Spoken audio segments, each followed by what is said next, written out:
Mentari kembali bersinar di ufuk timur. Sayup-sayup angin mengembara di atas udara. Apakah ini pertanda bahwa kaki harus kembali melangkah menyusur cakrawala? Lantas, kenapa tidak?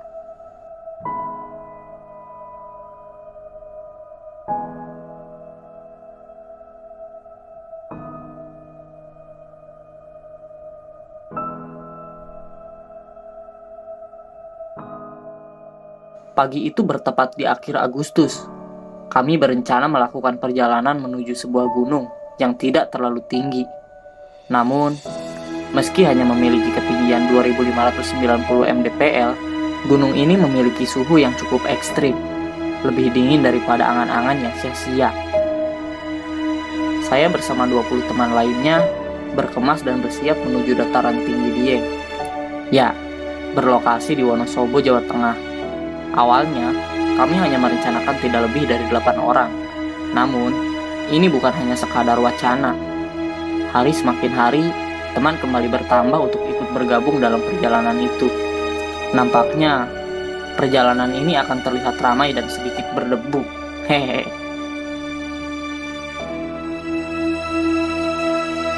Pagi itu juga, kami mengecek kesehatan, karena Gunung Prau sendiri memiliki peraturan agar membawa data kesehatan bagi mereka yang akan mendaki, juga dengan protokol kesehatan yang harus dipenuhi. Ini peraturan yang harus dipenuhi di masa pandemi seperti ini. Meski mulai memulih, tapi sudah seharusnya kita saling menjaga.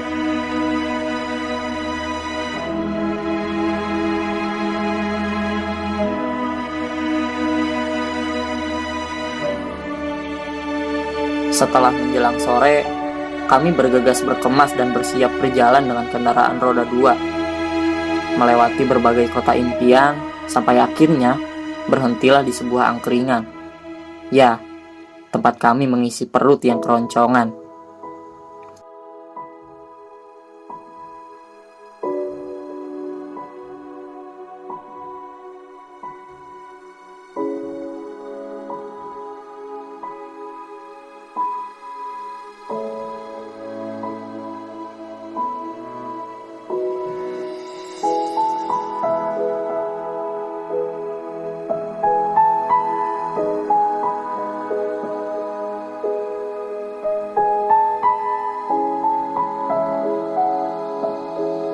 Dingin kembali menyapa di tengah perjalanan, tibalah kami di Banjarnegara. Berhenti sejenak, kemudian menghilangkan rasa kantuk yang tak tertahan. Melewati 1 jam, kembali berjalan di keramaian.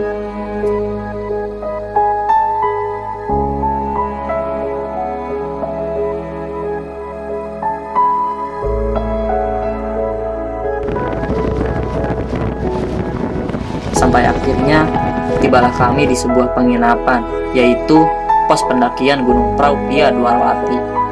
Yang katanya, ini jalur baru dan aksesnya tidak terlalu sulit seperti kehidupan. Sengaja kami mengambil jalur ini, karena kami membawa adik dari Karmapala, dan mereka kebanyakan pemula. Maksudnya, mereka baru pertama kali mendaki gunung. Suhu menunjukkan 10 derajat Celcius. Base camp kian penuh berselimut kabut. Setelah mengganjal perut, kami pun tertidur pulas, seperti pindang di pinggir jalan.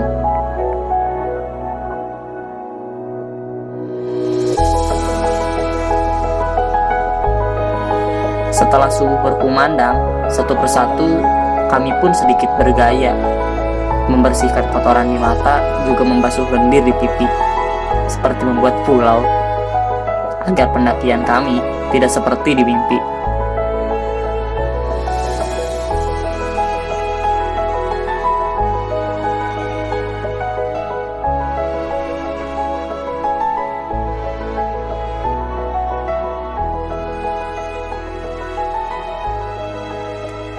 Setelah waktu menunjukkan pukul 8 pagi, kami pun sarapan dan melakukan registrasi untuk memulai pendakian. Dan mulailah kami berjalan.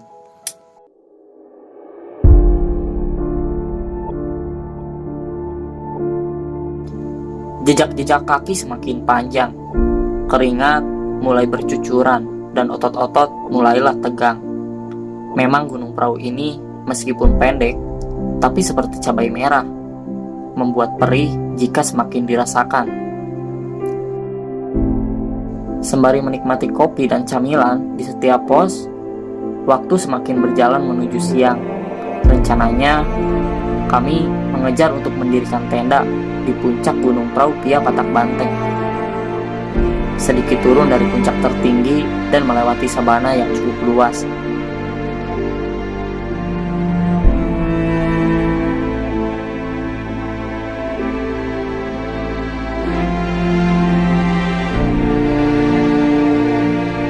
Mantap sih Bapak ini. Dari mana Pak? Oh, orang-orang. Mantap Pak. Oh, saya dari Kuningan, Jawa Barat.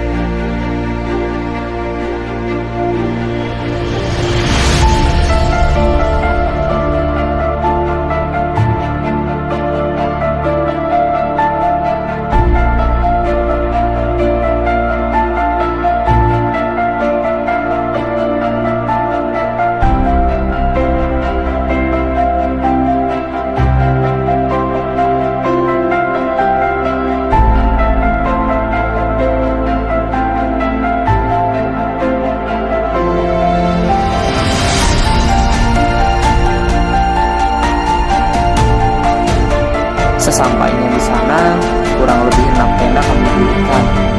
Cuaca kian mendung, pertanda malam akan diguyur hujan.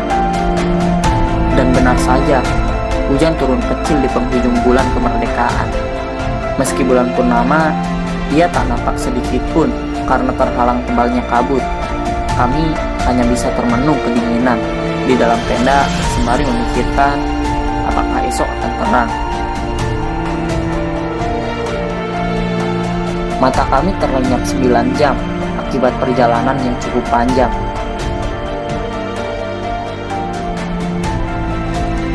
Sang surya kembali bersinar, menghangatkan badan yang kedinginan. Pertanda langit akan tersenyum menyambut mata kami yang kelelahan. Sejenak kami berfotoria, mengambil sudut pandang dari berbagai arah, sembari menatap Sindoro Sumbing dan Kembang. Ya, dari Gunung Prau ini, kita dapat melihat betapa cantiknya sunrise di gunung ini, menyuguhkan puncak-puncak Gunung Jawa Tengah dihiasi awan putih dan langit biru.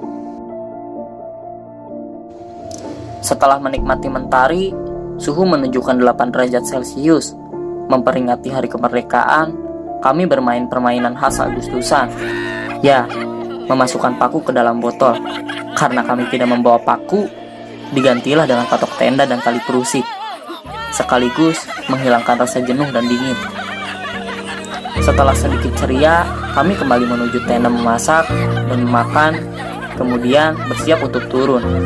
Walau kemalasan melanda, karena perjalanan menuju Kota Kuda cukup jauh dari tempat kami berada.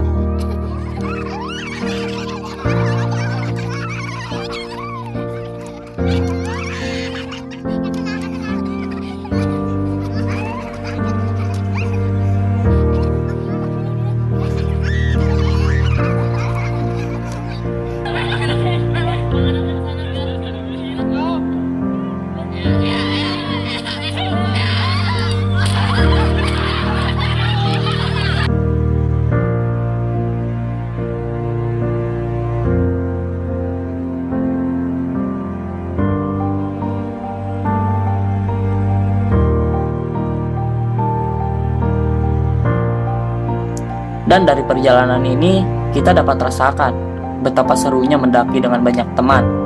Perjalanan panjang kadang tak dirasakan, karena banyak keceriaan yang kita rasakan. Sampai bertemu kembali, melangkah bersama.